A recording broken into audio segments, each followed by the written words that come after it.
नाज़रीन, programme behind the news में मां आहियां जो मेज़बान शकील सुमरो। मुल्क जी सियासी आइनी बहरान जो मुल्क में हलंदड़ है, उन आइनी सियासी बहरान दौरान गुज़रियल ॾींहुं आसिफ ज़रदारी जो मुल्क जो अगूणो सदर है, उन इंटरव्यू में नेशनलिज्म जो कार्ड इस्तेमाल किया है, जैमें हुनजो चवण हो तो बलोचिस्तान के अंदर इंसर्जेंसी है, सिंध के अंदर हुन इंसर्जेंसी ऐं उन खां सवाइ हुसैन शहीद सहरवर्दी के हुन कोट किया तो उनके पोयां शेख मुजीबुर रहमान हुयो। उनकी आसिफ ज़रदारी के नेशनलिज्म वालो कार्ड खेडण की जरूरत छो महसूस थी, इन हवाले से भी अजोके प्रोग्राम में असां ॻाल्हाईंदासूं। ख़ास तौर पे सिंध के अंदर जेका लाकानूनियत जो राज है, कबीलाई दहशतगर्दी में ॾींहों ॾींहुं वाध अची रही है। डॉक्टर अजमल सावन के कत्ल के खिलाफ JWC समेत मुख्तलिफ जेके सियासी तंजीमूं आहिनि, जंहिंमें क़ौमी अवामी तहरीक STP SUP ऐं ॿियूं क़ौमप्रस्त तंजीमुनि तरफ़ां मुसलसल एहतजाज जारी है। उन खां सवाइ पाण अॼोके प्रोग्राम में अदलिया ऐं पार्लियामेंट के विच में जो टकराव है, उन ते भी ॻाल्हाईंदासूं। असांखे प्रोग्राम में ज्वाइन किया है क़ौमी अवामी तहरीक के सरबराह अयाज़ लतीफ़ पलीजो साहब। अयाज़ साहब, अस्सलाम वालेकुम। वालेकुम सलाम शकील साहब। अयाज़ साहब, आसिफ ज़रदारी जो इंटरव्यू है वो अवां जी नज़र में भी गुज़रियो हूंदो। हिन मौके ते जॾहिं मुल्क में हिकिड़े वक़्त आइनी ऐं सियासी बहरान हलंदड़ है, मुआशी सूरत हाल जेका है उहा भी अबतर है। अवां छा था समझो तो आसिफ ज़रदारी जो ही नेशनलिज्म वालो कार्ड इस्तेमाल किया है, जंहिंमें हुनजो चवण है सिंध के अंदर इंसर्जेंसी है, GSN जा 15 खन ग्रुप जेके आहिनि उहे मौजूद आहिनि, त उनखे इहा ज़रूरत छो महसूस थी? ख़ास तौर ते जेको हिन थ्रेट वालो लफ़्ज़ इस्तेमाल किया है, हिकिड़ो ॿीहर डोमिसाइल वारी भी हुन ॻाल्हि कई है त सिंध ऐं पंजाब, लाहौर ऐं लाड़काने जो फ़र्क जो है, जो पीपल्स पार्टी सदाई इहो कार्ड खेॾंदी रही है। अवां समझो था त किथे आसिफ ज़रदारी पीपल्स पार्टी की गेम आउट थी है? कीअं हिन सूरत हाल के इंटरव्यू के अवां कीअं था समझो? शकील साईं, आसिफ ज़रदारी साहब जी इंटरव्यूज़ ऐं उनके बयानन के कुछ घट पढ़ंदो आहियां ऐं घट ॾिसंदो आहियां, ऐं ॿिया पाकिस्तान जा जेके लीडर आहिनि उन्हनि जा बयान घट ॿुधंदो ऐं ॾिसंदो आहियां। छाकाणि में रेटोरिक हूंदी है, साॻी ॻाल्हि पिया रिपीट कंदा आहिनि, साॻी शइ हूंदी है, नओं सब्सटेंस कुछ कोन हूंदो है। पर ही जेका इंसर्जेंसी वारी तव्हां ॻाल्हि कई है, इंसर्जेंसी सदरिया माण्हू सम्झंदा कोन। इंसर्जेंसी जी माना है बग़ावत, उनजी माना है रिवोल्ट, अपराइजिंग। बाग़ी जंहिंखे मुल्क में पैदा थी वञनि, बाग़ियुनि जो कॉन्सेप्ट ही पाण वारो शाइरी वारो बाग़ी न, तव्हां समाज तुंहिंजो बाग़ी आहियां, जेको पुराणनि रस्मनि जो बाग़ी आहे उहो न। बाग़ी माना रियासत के ख़िलाफ़ बग़ावत जो ऐलान ऐं मुनज़्ज़म तौर ते उनके खिलाफ़ उथी खड़ो थियण। आउं सम्झां थो त पाकिस्तान में इन क़िस्म जी सूरत हाल आहे कोन। कुछ वक़्त अॻे इन क़िस्म जो माहौल हो, कुछ साल अॻे, जॾहिं सवात में ऐं नॉर्दर्न एरियाज़ जे फाटा में कुछ इलाइक़नि में मुनज़्ज़म फ़ौजी शिकिल में हज़ारनि तइदाद में माण्हुनि बग़ावत शुरू कई हुई ऐं उन्हनि इस्लामाबाद ते कब्ज़े की ॻाल्हि कई हुई ऐं उहे सभु हथियार बंदि हुआ ऐं उहे अॻिते वधिया पे। पोइ उन्हनि जे ख़िलाफ़ ऑपरेशन थियो ऐं पोइ ऑपरेशन में उहा बग़ावत कुचली वई। उहा हिकिड़ी इंतहा पसंद बग़ावत जो माहौल पैदा थियो हो अफ़गानिस्तान जे उन वक़्त जी हुकूमत जी मदद सां। ऐं पर सिंध में या बलूचिस्तान में या KPK में का मुनज़्ज़म फ़ौज हुजे मुखालिफ़ धुर जी, जेका रियासत के ख़िलाफ़ बग़ावत लाइ हथियार खणी निकिरी पवे ऐं के गारनि में लिका पिया हुजनि, के वणनि में, के कचे में, ऐं उते ऑपरेशन हलंदो हुजे ऐं जवाब में काफ़िलनि ते हमला थींदा हुजनि, अहिड़ी सूरत हाल कान्हे। सिंध ऐं पाकिस्तान में के इका दुका वाक़िया थींदा हूंदा, उहे सभिनी जाइनि ते थींदा आहिनि। उहे बांग्लादेश में थींदा आहिनि, नेपाल में थींदा आहिनि, श्रीलंका में थींदा आहिनि, बर्तानिया में थींदा आहिनि, अमेरिका में थींदा आहिनि। पर को मुनज़्ज़म जीअं को चीन जे दौर में चियांकाई शेको होॾां माऊ हो, ऐं वियतनाम में होचिमन जी क़यादत में वेटकांग विढ़िया पे, साउथ अफ्रीका में केतिरा ग्रुप विढ़िया पे, उहा शइ हिते कान्हे। ऐं फ़लस्तीनी विढ़िया पे PLO जे प्लेटफॉर्म तां, अल मंसूरा अल फतेह ऐं ॿिया ग्रुप उहे विढ़िया पे। उहा वाकई इज़राइल जे रियासत जे ख़िलाफ़ हिकिड़ी बग़ावत हुई, पर हिते कोन्हे। आउं सम्झां थो त ज़रदारी साहब इहा ग़लति ॻाल्हि कान कई आहे। जंहिं क़िस्म जे कारोबार में ज़रदारी साहब आहे, उन में हुनखे इन क़िस्म जी ॻाल्हि करणु खपे। उहो कहिड़ो कारोबार आहे? पाण चवंदा आहियूं त बाबा फलाणे वटां खीर न वठिजो, फलाणे जे खीर में पाणी मिलियल हूंदो, मुंहिंजो निज निबार खीर आहे। तंहिंजे करे पाण खे इहो ई चवणो आहे त तव्हां जो ॿिए दुकान तां कपिड़ो वठंदव, उहो 2 धोपनि में फाटी वेंदो। मुंहिंजो कपिड़ो 4, 5, 10, 20 धोप हलंदो, ईद खां पोइ ॿी ईद ताईं हलंदो पियो, मूंखां कपिड़ा वठी वञो। त ज़रदारी साहब बिज़नेसमैन आहे, उहो चए थो पाकिस्तान तव्हां सां मुखातिब कोन्हे, न को हामिद मीर सां, न को जियो सां, न को ॿिए पाकिस्तान जे व्यूअर सां, हू पाकिस्तान जी एस्टेब्लिशमेंट सां ऐं रियासत सां मुखातिब हूंदो आहे हमेशह। ज़रदारी साहब उन्हनि खे चवंदो आहे त बाबा असीं तव्हांजा सभु कम बि कयूं था ऐं सस्ते अघ ते कयूं था ऐं रिआयती क़ीमत सां कयूं था, जीअं चओ था तीअं कयूं था। उन खां पोइ जेकॾहिं असां मां कॾहिं हथु कढियो या नेब या FIA या ॿिया इदारा असांजे ख़िलाफ़ या अदालतूं असांजे ख़िलाफ़ करप्शन जे ख़िलाफ़ का जांच बाच कयो त पोइ सिंध में वरी इंसर्जेंसी वेठी आहे, उहे सिंध जा माण्हू उथी खड़ा थींदा, बग़ावत कंदा, अलहदगी पसंदि अची वेंदा ऐं उहे पाकिस्तान खे टोड़ण जी ॻाल्हि कंदा। तंहिंजे करे जिन खां पाकिस्तान टोड़ण जी ॻाल्हि कराई थी वञे, हिकिड़ा त जेन्युअनली कारकुन हूंदा जेके ईमानदारी सां सम्झंदा हूंदा त असांखे इख़्तिलाफ़ी राय आहे, उहा थी ॿी ॻाल्हि, पर जेके ॿिया ऑर्गनाइज़ करे कराया वेंदा आहिनि उहे ज़रदारी साहब जो फ़ाइदो कंदा आहिनि, ज़रदारी साहब जो भलो थींदो आहे, पीपुल्स पार्टी जो भलो थींदो आहे। छाकाणि त उन्हनि जी तस्वीरूं उहे शयूं तव्हां हिकिड़ी जाइ ते झंडो खणी बीहंदो, उहो झंडो ॾेखारे ज़रदारी साहब मर्कज़ में 4 वधीक वज़ारतूं, 5 वधीक प्रोजेक्ट, 10 वधीक बजटूं उहे घुरी वठंदो त बाबा सिंध में अलहदगी पसंदि सफ़ा मरण मारण लाइ तयारु आहिनि ऐं उहे सफ़ा हाणे बसि केॾी महिल कब्ज़ो करे इस्लामाबाद ते यलगार कंदा। आऊं झलियो वेठो आहियां ऐं मुंहिंजे झलण जी जेकॾहिं आऊं विच मां हटी वञा त ई करोड़ 5-7 करोड़ माण्हुनि जा लश्कर निकिरी पवंदा हितां, घुटकी खां वधंदा ऐं डेरा इस्माइल खान, रहीम यार खान खां थींदा मुल्तान लाहौर, वञी इस्लामाबाद ते कब्ज़ो कंदा। त इन करे ज़रदारी साहब खे ईअं ई टेजारणु खपे। इंसर्जेंसी हुनजे कारोबार जे लाइ ईअं ई ज़रूरी आहे त 3 महीने 6 महीने ॿुधाईंदो रहे त सिंध में वॾो गोड़ ऐं ममण मचण वारो आहे, मूंखे इक़्तिदार मां न हटाइजो ऐं मूंखे अञा वधीक रिआयतूं ॾियो ऐं सभु केस ख़तमु कयो, न त आऊं जे विच मां निकिरी वियुसि त पोइ वरी गड़बड़ थी वेंदी। त अवां सम्झो था त हिन भेरे इहो जेको बार्गेनिंग टूल थ्रेड एस्टेब्लिशमेंट खे ॾिनो पियो वञे, उहो हिन वक़्तु आसिफ ज़रदारी खे को फ़ाइदो इक़्तिदार में शिराकत जे हवाले सां ॾेई सघे थो, या सम्झो था त हिन भेरे आसिफ ज़रदारी पीपुल्स पार्टी गेम खां, इक़्तिदारी गेम खां आउट थियण वञे पई? शकील साहब वरी इन ॻाल्हि जा 2 टे पासा आहिनि। सियासत में का हिकिड़ी हथ में ॻाल्हि कान हूंदी आहे। ज़रदारी साहब हिकिड़ो सुठो प्लेयर आहे ऐं पॉलिटिक्स जो ऐं कारोबार जो ऐं वक़्त ते सही कमु कंदो आहे, पर उन में सियासत घटिजी आहे, कारोबार वधीक हूंदो आहे। छाकाणि त पाकिस्तान में ख़ासि तौर ते सिंध में असांजा पीपुल्स पार्टी सां लाॻापियल दोस्त के असांजा अदीब कलमकार सहाफ़ी ज़रदारी साहब खे वॾो माहिर करे पेश कंदा आहिनि ऐं हुननि जी त ख़्यालात ज़रदारी साहब नेल्सन मंडेला आहे, ज़रदारी साहब लेनिन आहे, ज़रदारी साहब इब्राहिम लिंकन आहे, तमामु वॾो ॼाणो हुननि जे ख़्याल में त हिन दौर में जे किताब विताब लिखनि कोन था असांजा वज़ीर MNA MP नाज़िम ऐं सेनेटर ऐं उहे कलमकार सहाफ़ी जेके उन्हनि जे गुड बुक्स में आहिनि, उहे वीचारनि खां किताब कोन था पुॼनि, न त हीअ किताब विताब लिखनि त हिन दौर जो वॾे में वॾो जेको मुफ़क्किर ऐं आलिम ऐं वॾो हिकिड़ो तारीख़दान आहे उहो ज़रदारी साहब आहे। हुननि जो ख़्यालु इहो आहे त इहो वॾो कारनामो आहे जो पाकिस्तान पीपुल्स पार्टी जेका पाकिस्तान जी पार्टी हुई, जेको ज़ुल्फ़िकार अली भुट्टो लाहौर मां ऐं इस्लामाबाद ऐं पेशावर ऐं सभिनी पासनि खां खटंदो हुयो, बेनज़ीर साहिबा गिलगित मां बि खटंदी हुई ऐं पेशावर में मुक़ाबला कंदी हुई, KPK में बि संदसि गवर्नमेंट हुई, आफ्ताब शेरपाव ऐं पंजाब में बि संदसि गवर्नमेंट हुई ऐं भुट्टे साहिब जो ग़ुलाम मुस्तफ़ा खर वेठो, बलोचिस्तान में संदन हुकूमतूं हूंदियूं ऐं मददगार हूंदा ऐं सिंध में तव्हां हुकूमत हूंदी, कश्मीर आज़ादु कश्मीर में हुकूमत हूंदी, उहा सुखड़जी सुसी चिपजी नंढड़ी थी हाणे वञी सिंध में पहुती आहे, किथे आई कोन्हे पीपुल्स पार्टी ऐं पहिरियों नंबर वोट पंजाब में पवंदा आहिनि त ॾिसंदा आहियो त पहिरियों नंबर PMLN, ॿियो PTI या पहिरियों PTI, ॿियो PMLN, 3 नंबर ते तहरीक लबैक, 4थे ते फलाणो, पोइ 11 नंबर ते हूंदी आहे पीपुल्स पार्टी। उनजे बावजूदि हू सम्झनि था त ज़रदारी साहब ॾाढो दाना माण्हू आहे, जंहिं मुल्क जी पार्टी एॾी वॾी पीपुल्स पार्टी खे एॾो अची बनायो आहे जो केॾी महिल हिकिड़ो सरदार ब्लैकमेल थो करे, न कंहिं सरदार खे पुछी सघनि था ज़रदारी साहब कंहिं वॾेरे सरदार खे नाराज़ कराए सघे थो। सभिनी खे लाइन में कंहिंखे चवंदो आहे मथे साल हिन महीने था कयूं, कंहिंखे चवंदो आहे नाज़िम था कयूं। बेनज़ीर साहिबा ईअं मिनतूं गीसियूं कंदी या तव्हांजे ख़्याल में? बेनज़ीर साहिबा चवंदी टिकट नथी ॾियां, वञी वेह, हिननि खे त मिनती ख़बर आहे ॿिए पासे हली वेंदो, वरी हिन जा वोट आहिनि, असांजा वोट थोरा आहिनि, सरदार जा 5 टक में वधीक वोट आहिनि, वॾेरे जा नवाब जा, त इन करे मिंथ मेड काफ़िलो आहे। इहो मिंथ मेड काफ़िलो ज़रदारी साहब जो हले पियो, उनखे हू चवनि था त वॾो नेल्सन मंडेला आहे।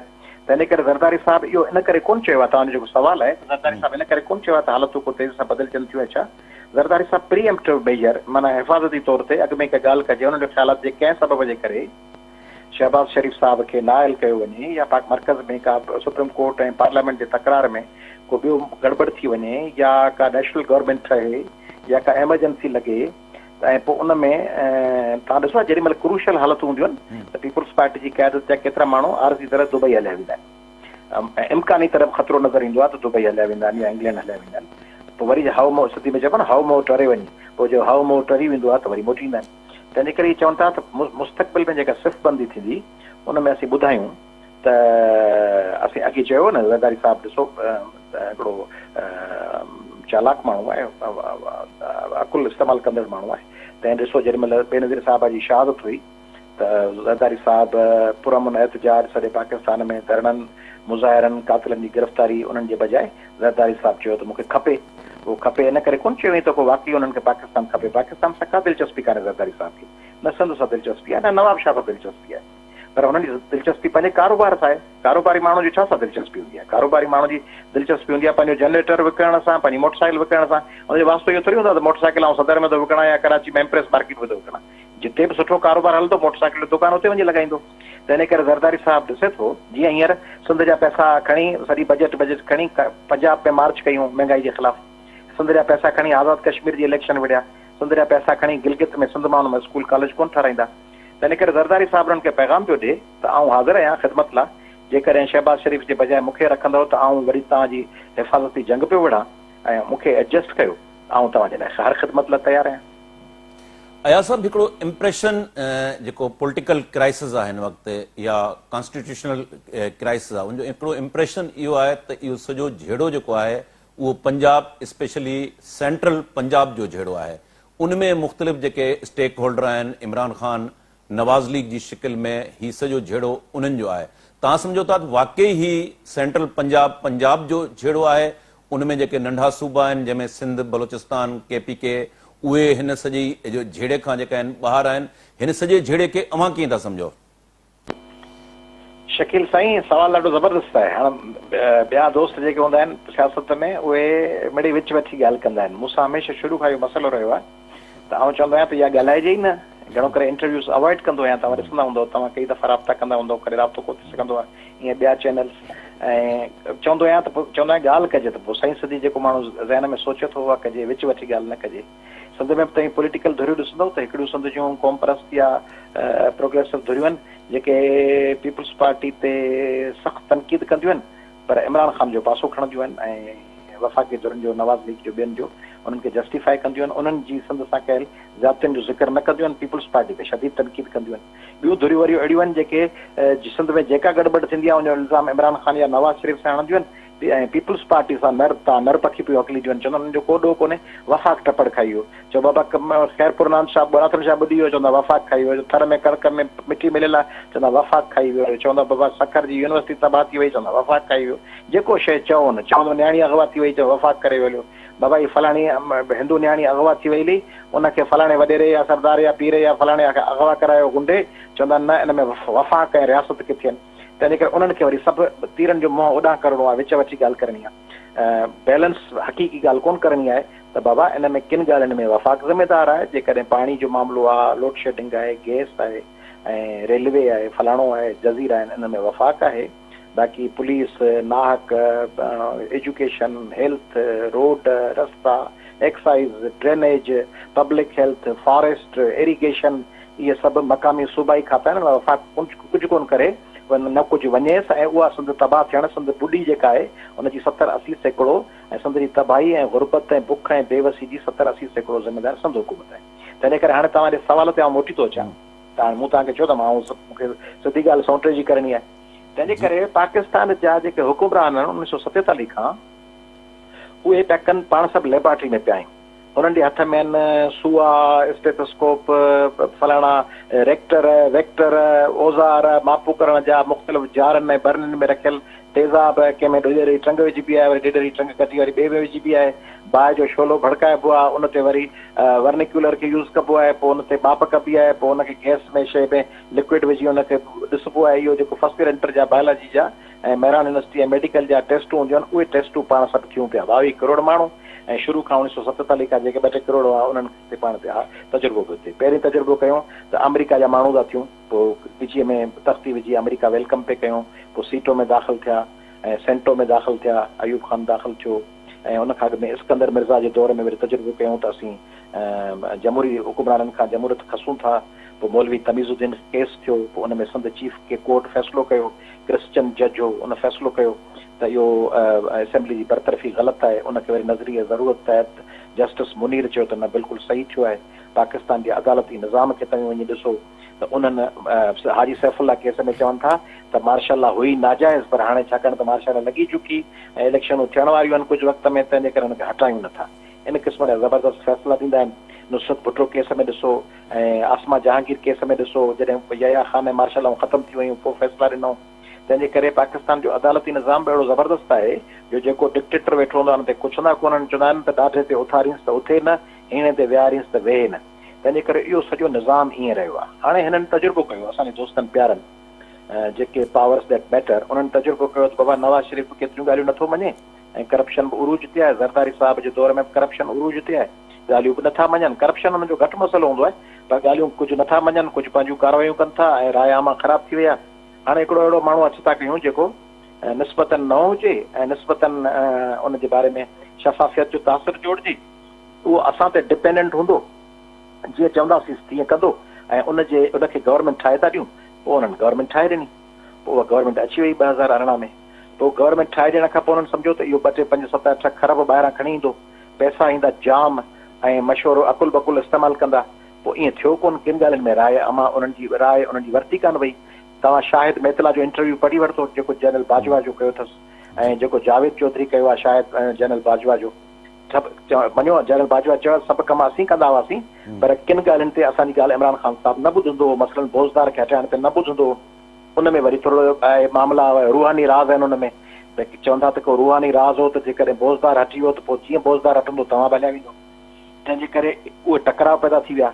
उन तजुर्बे गाह में ॿियो ओचितो जेको यूक्रेन जो दौरो थियो ऐं ख़ान साहिबु हलियो वियो, ओॾी महिल जेॾीमहिल रूस जो जेॾीमहिल यूक्रेन ते हमिलो थियो, ऐं ॿियो सऊदी शहज़ादे जे हवाले सां कुझु गुफ़्तगू अहिड़ी थी वई ऐं कुझु सीपेक जो कमु रुकिजी वियो, सभु धुरियूं नाराज़ थी वयूं।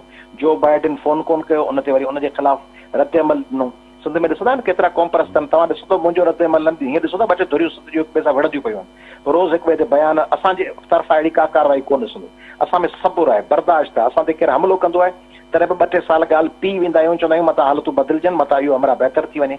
पर सिंध जा हिकिड़ा माण्हू आहिनि जेके हफ़्ते में तव्हां को तबसरो कयो यकदमि 2 ॾींहंनि खां पोइ तव्हांजे ख़िलाफ़ यकदमि मुहिम शुरू करे ॾींदा। त हीअ जेको इक़्तिदार में हमरा वेठा, इहे बि ईअं हुआ। को मसइलन अमेरिका सां फिरियो त अमेरिका जे ख़िलाफ़ रूस सां न ठहियो त रूस जे ख़िलाफ़, चीन सां न ठहिया त चीन जे ख़िलाफ़। जेको स्टेट्समैनशिप हुजे, सम्झ हुजे, कुझु वक़्तु इंतज़ारु करणु, बर्दाश्त करणु, उहो हो ई कोन। तंहिंजे करे इमरान ख़ान साहिब सां हुननि जा इख़्तिलाफ़ इन मामले ते, को नवाज़ शरीफ़ ऐं ज़रदारी साहिब जो मामिलो कोन हो। इमरान ख़ान साहिब जे बारे में राय ख़राब पई थी, इमरान ख़ान साहिब जे बारे में इंटरनेशनल माहौल, अमेरिका, रूस, चीन, रूस त न, रूस खे त वेझड़ा थी, पर अमेरिका, चीन सीपेक ते कमु रुकिजी वियो, सऊदी अरब सां टकराव थी पियो ऐं उन्हनि मामलनि जे करे उन्हनि सां न हली सघियो। ॿियो वरी भोजदार जे करे पंजाब जी सॼी गवर्नेंस ख़राब थी वई, तंहिंजे करे उहो टकराव थी पियो। उन टकराव में जॾहिं तव्हांखे यादि हुजे अलाए न, त जॾहिं DGISI जो ट्रांसफर थियो, तॾहिं DGISI जे ट्रांसफर महिल जनरल नदीम अंजुम साहिब जो जेको ट्रांसफर हो, उहो इमरान ख़ान साहिब केतिरो वक़्तु उनजी पोस्टिंग थियणु न ॾिनी ऐं उहा जेका रिकमेंडेशन या प्रोपोज़ल हो उहो रुकिजी वियो काफ़ी वक़्तु। उन ते वरी थोरी मिसअंडरस्टैंडिंग्स वधियूं त बाबा हिकिड़ो जेकॾहिं कंहिं माण्हू खे अपॉइंट करिणो आहे त उहो अपॉइंट थी वञे, जीअं हिकिड़ो स्मूथ कमु हली सघे। हिकिड़ी पाकिस्तान जी सभ खां सीनियर एजेंसी आहे, उनजे कम खे स्मूथ हलाइण लाइ उन में जेका पोस्टिंग थी आहे उहा क़बूल थी वञे ऐं प्राइम मिनिस्टर अनाउंस करे। उहा कुझु पेंडिंग थी वई, उन में बि टकराव थी हलियो। वरी नए आर्मी चीफ जी अपॉइंटमेंट हुई, उन में बि तज़ाद पैदा थी पिया। बैन अल-अक़वामी फ्रंट ते बि तज़ाद पैदा थी पिया। पंजाब जी गवर्नेंस बि ख़राब थी पई ऐं उन खां सवाइ ॿियो जेको तहरीक तालिबान पाकिस्तान जा माण्हू मोटिया, उन्हनि जे करे बि हिते इंसर्जेंसी जेका हक़ीक़ी उहा तालिबान वारी हूंदी आहे, उनजो ख़तरो वधी वियो। इन सूरत हाल में एस्टेब्लिशमेंट पंहिंजी उन मां मदद खां पुठिते थी हलिया। उन खां पोइ शहबाज शरीफ़ ऐं पीपुल्स पार्टी वारा अची विया दोस्त। इन्हनि प्यारनि खे अचणु शर्त हफ़्ते 15 ॾींहंनि महीने में नई इलेक्शन कराइणु खपंदी हुई, उन्हनि कोन कई।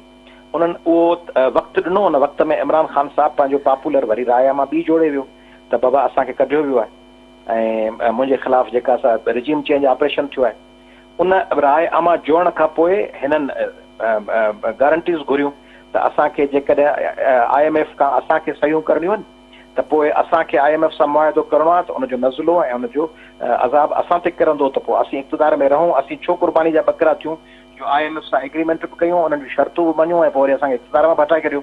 तंहिंजे करे उन्हनि चयो त असांखे थोरो स्पेस खपे।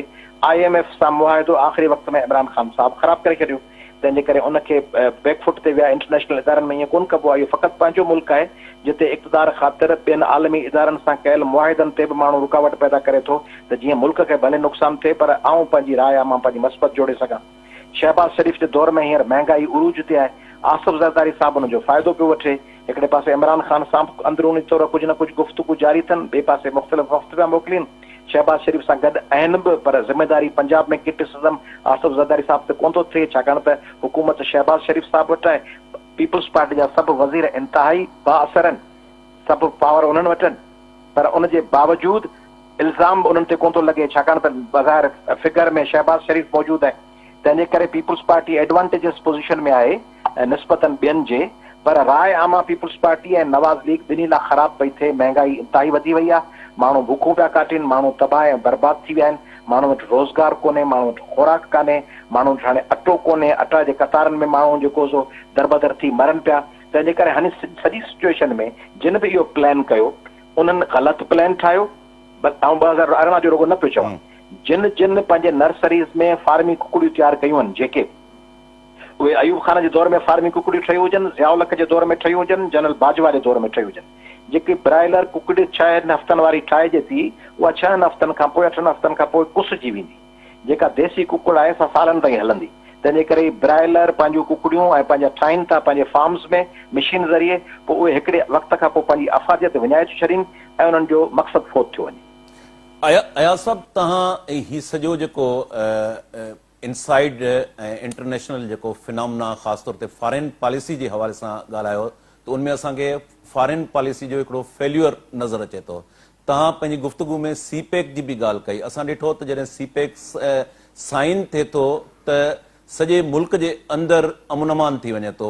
MQM जहिड़ी जेका टेररिस्ट ऑर्गेनाइज़ेशन आहे उहा बि कार्नर ते हली वञे थी। वरी जॾहिं CPEC ते मामला बिगड़नि था त असां ॾिसूं था त पूरे मुल्क जे अंदरि लॉ एंड ऑर्डर जी सिचुएशन जेका आहे वरी हिकु दफ़ो ॿीहर जेको आहे उहा ख़राब थियणु शुरू थिए थी। पाण जेकॾहिं सिंध खे ॾिसूं, छाकाणि त इन सॼनि मामलनि में सिंध घणो भोगींदी रही आहे। सिंध जे अंदरि जेका हिन वक़्तु लॉ एंड ऑर्डर जी सूरत हाल आहे, ख़ासि तौर ते उत्तर सिंध जा जेके ज़िला आहिनि उनमें असां ॾिसूं था त कबीलाई जहिड़ा जेका आहिनि उन्हनि में शिदत आई आहे।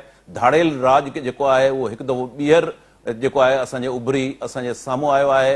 अगवा बिराए भुंग जा वाक़िया हुजनि, उनखां सवाइ मुख़्तलिफ़ क़त्लो गारत जी जेका लाक़ानूनियत जी सूरत हाल आहे, उनखे तव्हां फॉरेन पॉलिसी जे मामलनि सां जुड़ियल ॾिसो था या इहो प्योरली सिंध हुकूमत जी जेका आहे बैड गवर्नेंस उनजो नतीजो आहे? ॿई पासा आहिनि, हिकिड़े जो परसेंटेज थोरो घटि आहे, ॿिए जो थोरो वधीक आहे। ॾिसो, जेके वफ़ाक़ी हुकूमतूं आहिनि न, इमरान ख़ान साहब जी हुजे, नवाज़ शरीफ़ साहब जी हुजे, ज़रदारी साहब जी हुजे, उन्हनि जो सिंध सां को ताल्लुक़ कोन्हे।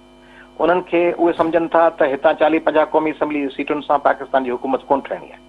मेजर सीटूं थियनि थियूं पंजाब मां।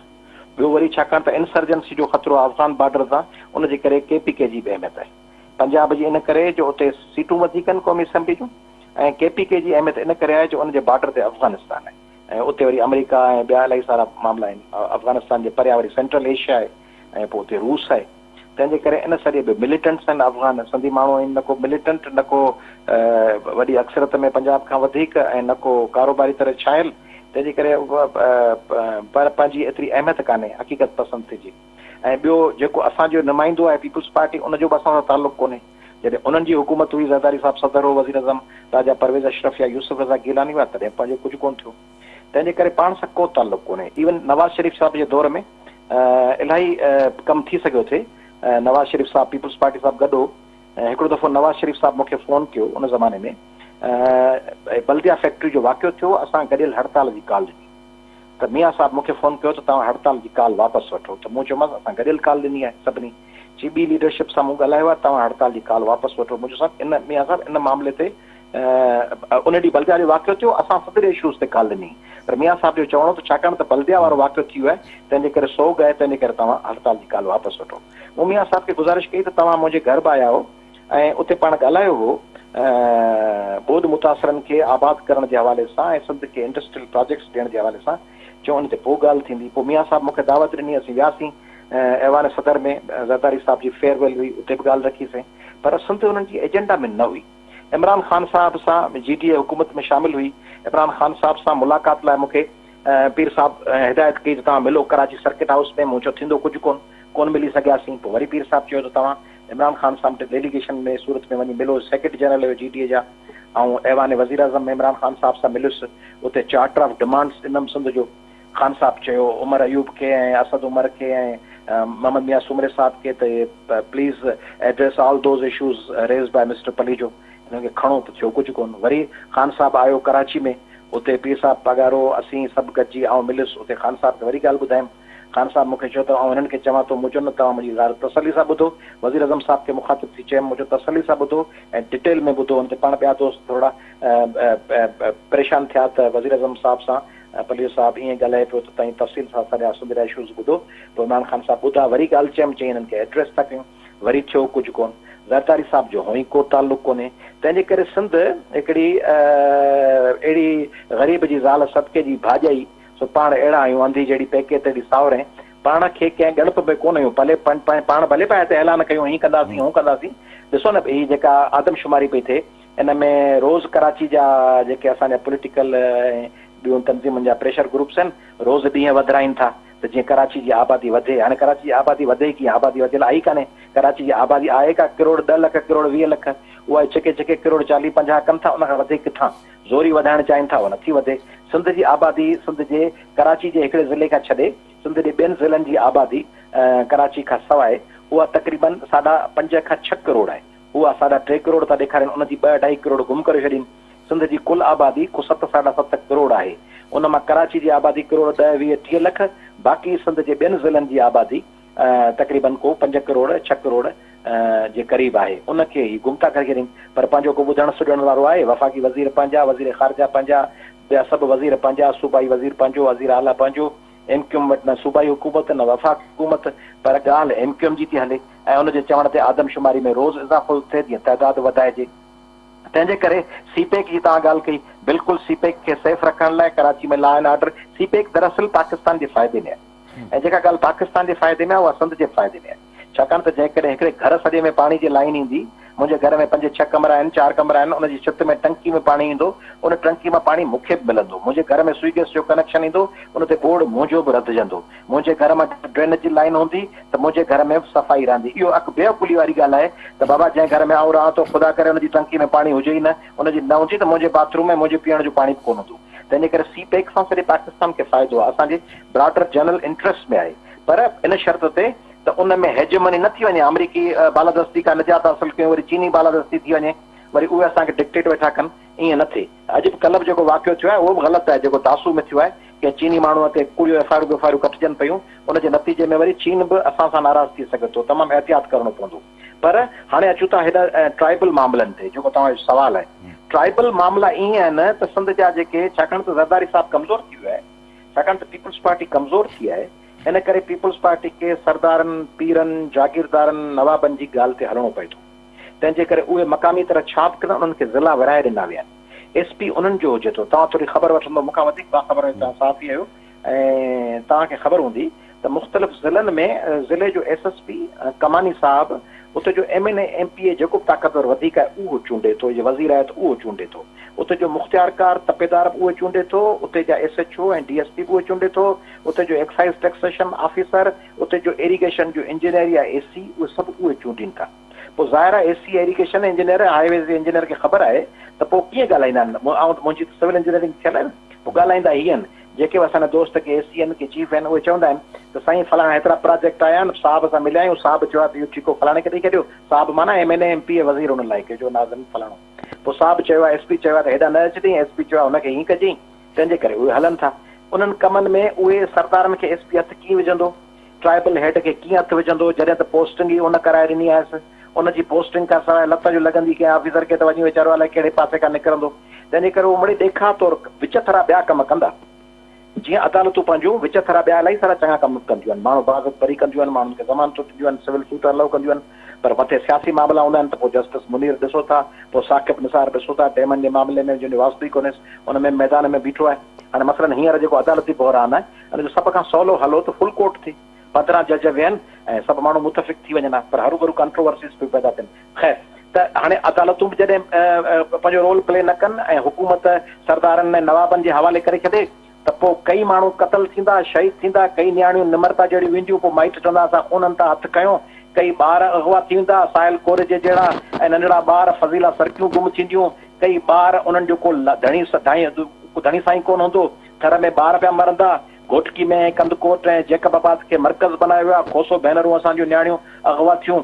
इन्हनि सभिनी इलाइक़नि में तव्हां ॾिसो था नंढड़ा ॿार अगवा करे उन्हनि सां रेप थो थिए। अगवा थियण खां पोइ कॾहिं ॿुधो त अगवा थियल मुगवी सां रेप थींदो हुजे, उन जूं वीडियो भरजंदियूं हुजनि।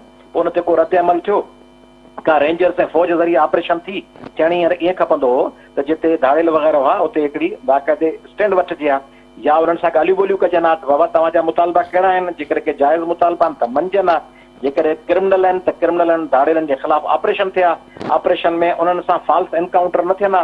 हिकिड़ो फॉल्स एनकाउंटर थींदो आहे, धाड़ेल पेश पवनि त चवंदा असांखे मारे कंदा कस में, धाड़ेलनि लाइ हिकिड़ो अहिड़ो को पॉलिसी अनाउंस कजे हा त बाबा पेश थियो ऐं तव्हांखे फ्री ट्रायल मिलंदो, सुठा तव्हांखे वकील मिलंदा, तव्हांजो केस हलंदो ऐं तव्हांखे सज़ाए मौत कोन ईंदी, उमिरि क़ैद ईंदी या तव्हांखे 10 साल सज़ा ईंदी, ऐं अहिड़ो को पैकेज अनाउंस कजे हा ऐं पोइ धाड़ेलनि सां ॻाल्हियूं बि कजनि हा ऐं पोइ धाड़ेलनि जे ख़िलाफ़ ऑपरेशन बि कजे हा ऐं मुगवी जेके अगवा थियनि था उन्हनि जी रस्ता रोक करण लाइ उते पुलिस पिकेटिंग ऐं जांच उहो कमु तेज़ कजे हा ऐं उन्हनि इलाइक़नि में जेके भुंग में ॿिया माण्हू मुलविस आहिनि उन्हनि सां बि ॻाल्हि ॿोल करे उन्हनि जी बि का गिरफ़्त में आणिजे हा। सरदारनि जेके ज़ेर तहफ़ुज़ हुआ उहे बि गिरफ़्तार थियनि हा। सेशंस कोर्ट पंहिंजे ज़िले में गड़बड़नि जो नोटिस वठे हा, SSP खे तलब करे हा, DC खे तलब करे हा, सिंध हाई कोर्ट जा जेके बि हाणे त 4 डिविजनल बेंचिस पिया हलनि, सखर, लाड़काणो, मीरपुर ख़ास ऐं कराची, मीरपुर ख़ास ताज़ो थियो आहे, उते सभु जेकर सिंध हाई कोर्ट जूं सर्किट बेंचिस पंहिंजो रोल प्ले कनि त उहो बि थी सघे थो ऐं उन में सिंध जे माण्हूअ खे बि किरदारु अदा करणो पवंदो, सिंध जो माण्हू डिॼे थो।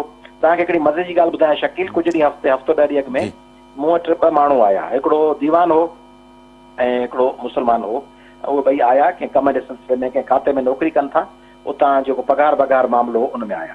पोइ वरी मुंहिंजी ऑफिस में, लॉ ऑफिस में प्रिंस टाउन में उते आया, मूंसां मिलियो, उन्हनि खे केस बेस तयारु करे ॾिनोसीं त उन्हनि खे रहियल पघार जा पैसा मिलनि। ऐं उते वरी मुंहिंजो जेको स्टाफ जो बीठो मुंहिंजो मुंशी, उनखे पंहिंजो मोबाइल ॾेई चयूं त फोटो कढो, न फोटो ॾिठो, उहो फोटो उन्हनि पोस्ट रखी त नामवर कानूनदान आयाज़ पलीअ साहिब सां मुलाक़ात कईसीं, उन असांजी मदद कई, फलाणो 5 मिंटनि खां पोइ वरी मूंखे मुंहिंजे कंहिं जूनियर ॿुधायो त उहो पोस्ट डिलीट थी वई। त मूं पुछियोमांसि डिलीट छो थी वई? चईसीं मक़ामी जंहिं ज़िले में वञनि था न उते अयाज़ लतीफ़ पलीअ सां मिलिया ऐं उन सां फोटो कढायूं त उते जेको पीपुल्स पार्टी इक़्तिदार जो धणी हूंदो या ॿिया जेके पीपुल्स पार्टी जो बी टीमूं हूंदियूं या ॿिया इन क़िस्म जा माण्हू हूंदा, उहे चवंदा त अच्छा तो अयाज़ लतीफ़ पलीअ सां मिली आयो त माना तूं पीपुल्स पार्टी जो घणो घोरो कोन्हे। तंहिंजे करे सिंध जो आम माण्हू बि अहिड़े ख़ौफ़ में वेठो आहे त सरदार जे ख़िलाफ़, जागीरदार जे ख़िलाफ़, वॾेरे जे ख़िलाफ़, ऑफिसर जे ख़िलाफ़ ॻाल्हाईंदुसि, मथां इंतकामी कार्रवाई थिए। पर जेकर कोर्टुनि में वञनि, मुहतसिब वटि वञनि, सेशन जजनि वटि वञनि, केस कनि, 10 केसनि मां 8 कोन ॿुधा वेंदा, 2 ॿुधा वेंदा। हिन क़बाइली निज़ाम सां विहण जो तरीक़ो सवाइ सियासी जदोजहद जे ऐं सवाइ अदालती ऐं मीडिया जी हिकिड़ी अपराइज़िंग जे ॿियो को बि कोन्हे। मीडिया उथी खड़ो थिए, अदालतूं उथियूं खड़ियूं थियनि ऐं सिंध जा माण्हू सियासी तरह उन्हनि इलाइक़नि में सुजाग थियनि। ऐं ॿियो त ही जेके धाड़ेल आहिनि या क्रिमिनल्स आहिनि, जीअं बेरोज़गारी वधंदी, क्राइम ऐं धाड़ा वधंदा। जेकॾहिं धाड़ ऐं ॿियो केतिरनि जायुनि ते धाड़ेल ख़ुदि उते जूं पुलिसूं पैदा कनि थियूं, किन माण्हुनि जी भेण खजी वई, कंहिंसां ज़ुल्म थियो, कंहिंजी ज़मीन ते कब्ज़ो थियो, पोइ उहो वीचारो धाड़ेल थी वञे मजबूरीअ में, छाकाणि त हुन वटि ॿी वाह कान्हे। जॾहिं इंसाफ़ हूंदो, रोज़गार हूंदो, बराबरी हूंदी त उन इलाइक़े मां क्राइम ख़तमु थी वेंदो। यूरोप में को बादशाही कान्हे, न को उते को मज़हबी हुकुम आहे ॾोह घटि थियण जो, स्वीडन, नॉर्वे, डेनमार्क, फलाणा, उते इन करे जो बराबरी आहे, इंसाफ़ आहे त माण्हू जाइज़ ज़रिए सां पंहिंजी रोज़ी कमाइनि था, ॾोहनि नथा वञनि। हिकिड़ो वॾो सोल्यूशन आहे, उन सोल्यूशन सां पीपुल्स पार्टी जो को वास्तो कोन्हे, उन सां PMLN, PTI, वफ़ाक़ी हुकूमतुनि जो को वास्तो कोन्हे। मुंहिंजी त गुज़ारिश आहे तव्हांजे ज़रिए त सिंध जे माण्हुनि खे जॾहिं इंसाफ़ ॾींदो, उन्हनि खे रोज़गार ॾींदो, इंडस्ट्रियल एरियाज़ ॾींदो, कंदकोट, शिकारपुर, जैकबाबाद में तव्हीं चओ था कचे में ऑपरेशन कयो, कचे में ऑपरेशन कयो, बाबा उहो ऑपरेशन त ज़रूरु कयो, पर कंदकोट, शिकारपुर, जैकबाबाद, घोटकी ज़िलनि खे, खैरपुर खे, सखर खे, लाड़काणे, कंबर शहबाज़ कोट खे रोज़गार त ॾियो, इंडस्ट्रियूं हड़ियो त माण्हुनि ॾोहंदा न वञनि, यूनिवर्सिटियूं खोलियो, उन इलाइक़नि में नियाणियुनि खे रोज़गार ॾियो। अहिड़ो माहौल छो था ठाहियो? ऐं बराबरी जेसिताईं नथी मिले तेसिताईं ही ॾोह ख़तमु नथा थी सघनि ऐं ॾोहनि जे ख़ात्मे जो हिकिड़ो ई हल आहे त सियासी जदोजहद कजे ऐं जेके बि सुञाण धुरियूं आहिनि, सियासी तंज़ीमूं आहिनि, उन्हनि खे इन बेरहरवी कबीलाई झेड़नि, कत्लो गारत, लाक़ानूनियत ख़िलाफ़ हिक थी करे एहतजाज करना पवंदा ऐं सियासी जागरता जे ज़रिए ई असां अवाम जा जेके आहिनि उहे ज़हन तब्दील करे सघूं था, तॾहिं ई असांजी हिन ज़ुल्म ऐं नाइंसाफ़ियुनि खां जिंद आजी थी सघे थी। हिते प्रोग्राम जो वक़्तु पुॼाणी खे पहुतो। अयाज़ लतीफ़ पलीजो साहब जी महिरबानी जंहिं असांखे प्रोग्राम में जॉइन कयो। नाज़रीन, ईंदड़ प्रोग्राम ताईं पंहिंजे मेज़बान शकील सुमरो खे इजाज़त ॾींदा। अल्लाह वाहिद।